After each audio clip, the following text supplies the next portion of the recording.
Dans cette vidéo du chapitre 34 de mes notes de cours, je résous une deuxième et dernière situation tirée de la section 2.4 de Séguin intitulée « La différence de potentiel dans un champ électrique uniforme ». Il s'agit de la situation 2 qui s'intitule elle-même « Le module de la vitesse d'impact » et dont on peut prendre connaissance à la page 171 de Séguin. Après la première lecture, en deuxième lecture, si on y va en identifiant nos données, première chose qu'on rencontre, c'est que c'est une PIPIUC qui attire un proton, donc une particule positive de valeur plus E. Et l'on nous dit que cette particule-là est située à 50 cm initialement de la PIPIUC. On nous fournit même un dessin là, pour nous montrer, parce que c'est situé à 50 cm, puis quelle est l'orientation de la PIPIUC. Ça pourrait être différents scénarios. Donc c'est intéressant ici d'avoir un dessin. On pourrait penser que ça aurait été fourni au départ. Donc j'avais une PIPIUC horizontale négative, si je veux qu'elle puisse attirer le proton. Le 50 cm est ici, puis ça c'est l'illustration de mon proton. Bon, on disait que la plaque attire le proton, le négatif justement elle l'attire, puis elle l'attire avec une force qui nous est donnée, une force de 3,2 fois 10 à la moins 18 newtons. Donc prochaine chose que j'ai ajoutée sur mon dessin, c'est probablement la force électrique vers le bas. Elle attire le proton, mais après qu'on l'ait lancé initialement avec une certaine vitesse, 25 km par seconde ou 25 000 mètres par seconde, et avec un angle de 150 degrés par rapport à la verticale. Dans le problème, ils nous disent par rapport à une droite qui va du proton à la plaque. Donc, une droite qui va du proton à la plaque, c'est une verticale. Donc, prochaine chose que j'ai mis sur mon dessin, c'est probablement une vitesse initiale, un vecteur de longueur quelconque qui correspond à 25 000 et un angle de 150 degrés. C'est conforme à ce qui était fourni de toute façon dans le schéma. Dernière chose qu'on rencontre dans le libellé, c'est l'inconnu. On nous demande quelle est la vitesse lorsque le proton va frapper la plaque, parce qu'évidemment, il va être attiré, fait que même si une vitesse comme ça, il va courber, retomber. Ça va ressembler un peu à un projectile, sauf que c'est pas sous l'effet de G, c'est sous l'effet d'une accélération électrique. Donc, je vais avoir probablement dessiné ma trajectoire ici. Et je vais avoir montré la position finale du proton à la fin. Évidemment, la vitesse, j'ai dessiné un vecteur plus long, parce que si on est sous l'effet d'une accélération constante, un peu comme un projectile, lorsqu'il aurait repassé au même niveau, ça aurait été ici le point final, mais la vitesse aurait été de la même longueur qu'initialement, puis il y aurait eu une certaine symétrie. Mais là, je continue à accélérer la particule de plus en plus, donc le vecteur vitesse est plus grand et l'angle augmente par rapport à l'angle de départ. Initialement, c'est ce que j'ai sur mon dessin. L'axe YX, pour l'instant, ne serait pas obligatoire, puis si je ne le mentionne pas du tout dans les équations, il pourrait rester pas obligatoire. J'ai un problème où je cherche la vitesse finale, donc je peux y aller par cinématique. Ce qui serait complexe, ce serait l'équivalent de la cinématique d'un projectile, donc il faut étudier en X et en Y, donc c'est pas simple. Ou encore l'énergie. L'énergie nous permet, le principe de conservation de l'énergie nous permet de résoudre les problèmes lorsqu'on nous demande une vitesse finale. On l'a d'ailleurs fait déjà à quelques reprises. C'est sûr que j'avais le réflexe quand on cherchait la vitesse finale de démarrer les problèmes avec l'énergie cinétique parce que ça fait apparaître directement la vitesse finale. Ce que je n'ai pas fait, pour ça que c'est en rouge différent, je vais le démarrer légèrement différent. Là, il y a mon expérience de physicien qui apparaît. Au lieu de démarrer avec la définition de l'énergie cinétique, je le démarre avec la variation d'énergie cinétique. Donc, on peut retrouver cette formule-là dans le chapitre 17 du cours de mécanique, mais on peut aussi la retrouver dans les formules d'électrique. Donc, je ne m'en rappelle pas, mais dans les résumés, pour la partie électrique, à un moment donné, on faisait de l'énergie. À partir du chapitre 32, on voit l'énergie potentielle qui apparaît. Puis dans le chapitre 33, il y avait principe de conservation. Donc, je peux aller là sans aller en mécanique, puis je devrais retrouver toutes mes formules d'énergie. Chapitre 33. Fait que je suis allé au chapitre 33. Fait qu'on voit, exemple, K est égal à 1/2 MV finale. On la retrouve ici. Puis un peu plus loin sur la page, que je n'avais pas utilisé encore, il y a la version forme delta du principe de conservation de l'énergie. Delta E est égal à WNC, au lieu de mettre E final puis E initial plus WNC, on peut l'exprimer sous cette forme-là. Puis quand on le développe, on peut retrouver la forme que je viens d'utiliser. Delta K est égal à 1/2 V final au carré moins V initial au carré. Et je vais profiter de l'occasion pour expliquer pourquoi justement j'ai choisi de démarrer avec delta K. Contrairement à ce qu'on avait fait beaucoup comme problème avant, quand je démarrais avec E final est égal à E initial plus WNC, on avait la plupart du temps des systèmes de particules. Donc, cette formule-là fait apparaître l'énergie électrique, puis fait apparaître la formule facilement de lorsqu'on a deux particules, puis qu'on veut connaître l'énergie électrique associée à ces deux particules-là. Okay? Mais ça ne fait pas apparaître delta V directement dans cette forme-là.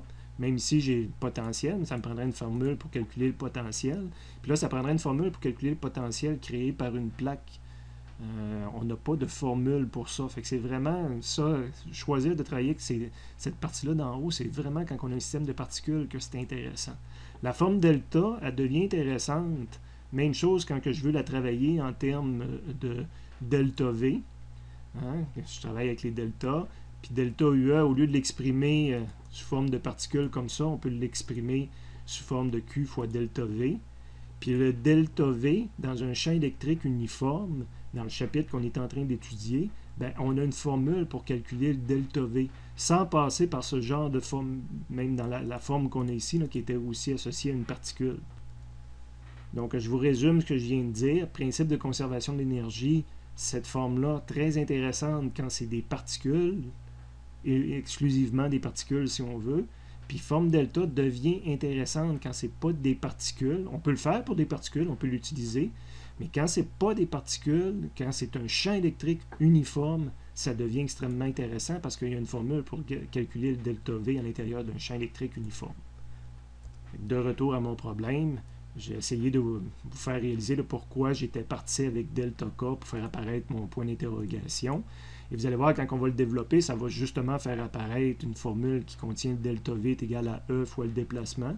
Formule du chapitre actuel, 34, mais qu'on n'avait même pas utilisé encore dans aucune vidéo. Donc ça, c'est le premier exemple à la toute fin de la section de Séguin qui va nous faire utiliser la formule de ce chapitre-là. Bon, parenthèse pour expliquer pourquoi j'avais choisi delta K, mais maintenant on va l'utiliser. Donc delta K, je n'ai pas de valeur, est égal à 1/2. La masse, je ne l'ai pas mentionné dans les données, mais c'était un proton. Donc, c'est la masse d'un proton, une donnée reconnue de toute façon. Vitesse finale, je ne la connais pas, c'est ce que je cherche. Et vitesse initiale, je la connais, c'est mon 25 000, qui devrait être au carré. Par la suite, ben, c'est des équations en rouge. J'ai commencé un peu à faire le traitement mathématique. Donc, j'ai isolé vitesse finale.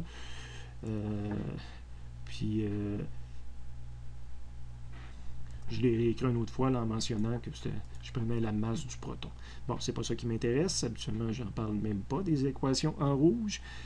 J'ai une équation et deux inconnus. Mon inconnu recherché plus un autre. Donc, ça a fait apparaître delta K. Ben, un peu comme quand on faisait apparaître K, c'est ça qui nous amenait à dire je vais utiliser le principe de conservation. Mais là, étant donné que j'ai passé par le delta, ben, je vais prendre la forme delta. Delta E est égal à WNC. Puis un peu comme on faisait, ben, ça veut dire que je vais faire apparaître delta K, que je vais faire apparaître delta UG, mais qui est égal à 0, delta UR qui est égal à 0, puis delta UE est égal à 0 parce qu'il n'y a pas de force non conservative. Donc, je viens d'écrire une deuxième équation, mais ça a fait apparaître une troisième inconnue. Je pourrais aussi faire un petit traitement mathématique déjà préalablement, d'envoyer le delta UE de l'autre côté, mais c'est pas ça qui m'intéresse. J'ai fait apparaître une nouvelle variable, delta UE.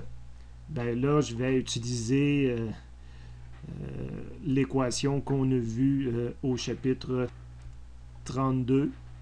Donc, on avait une relation entre delta UE et delta V. Puis là, delta V, je vais pouvoir faire le lien avec le champ électrique uniforme créé par une pipioque.